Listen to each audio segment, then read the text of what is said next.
चलिए आई भैया एगो पति और पत्नी के भाव बा। औरत कह तरीके है राजा जी जीवतिया पर्व के धाम आ रहा बा। अब कि हमरो जीवतिया करे के मन करता है राजा जी। रउरा जाके कोई सोनार से जीवतिया कहवा के ले आनी है राजा। रउरा हमार बात मानी कम से कम कह तारी।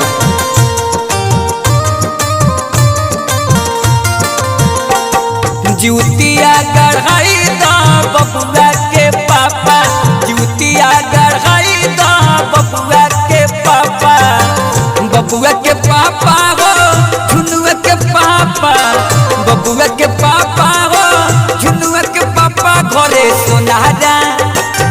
सोनारा बोलाई दा झुनुआ के पापा, जीवतिया गढ़ाई दा बबुआ के पापा।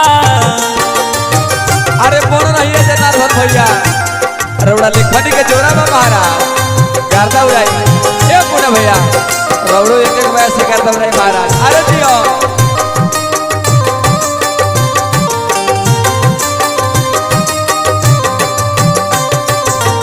करब जीवतिया हो के उपास हो, सबसे बढ़िया व्रत हवे खास हो। जय हो।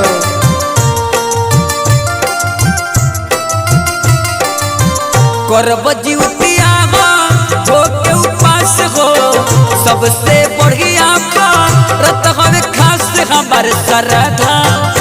हमर श्रद्धा पुराई दा बबुआ के पापा, जीवतिया गढ़ाई दा बबुआ के पापा। अरे करहा दीना अबू से रउड़ा बात हमर मानी।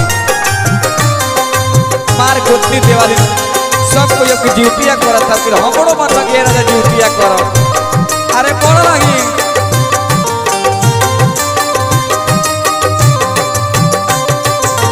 रही गे ललनवा युग युग सुखी, होई गे न कबहू जानर धनऊ दुखी। अरे दिया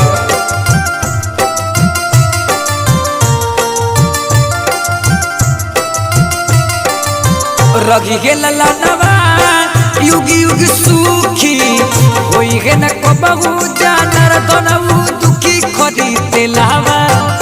खरी तेलवा बंगा